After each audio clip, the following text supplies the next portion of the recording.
أعوذ بالله من الشيطان الرجيم بسم الله الرحمن الرحيم قالت فذلكن الذي لمتنني فيه ولقد راودته عن نفسه فاستعصم ولئن لم يفعل ما آمره ليسجنن وليكون من الصاغرين۔ عزیز کی بیوی نے کہا، دیکھ لیا، یہ ہے وہ شخص جس کے معاملے میں تم مجھ پر باتیں بناتی تھی۔ بے شک میں نے اسے رجھانے کی کوشش کی تھی مگر یہ بچ نکلا۔ اگر یہ میرا کہنا نہ مانے گا تو قید کیا جائے گا اور بہت ذلیل و خوار ہوگا۔ اب ہاتھ کاٹنے والے منظر کو دیکھ کر عزیز مصر کی بیوی بولی، یہ ہے وہ جس نے مجھے پاگل کر دیا ہے۔ میں نے ہی اسے راغب کیا تھا مگر یہ بھاگ نکلا۔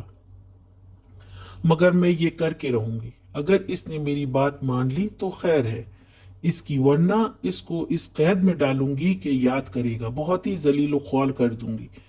یہ ہوتی ہے ایک عورت کی بے حیائی، اور اس پر خود کو ملامت کرنے یا شرمندہ ہونے کے بجائے وہ اس کا تذکرہ مجلس میں سر عام کرتی ہے۔ اور ادھر ایک وقت کا نبی اپنے آقا کی عزت اور اپنا دین بچانے کے لیے خاموش تماشائی بنا ہوا تھا، اپنے رب کی برہان کو دیکھ رہا تھا، اس کی مدد کا منتظر تھا۔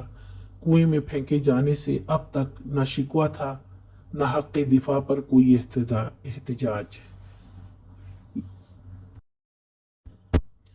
آج کا سوال، ہاتھ کاٹنے والے منظر کو دیکھ کر عزیز مصر کی بیوی نے کیا کہا؟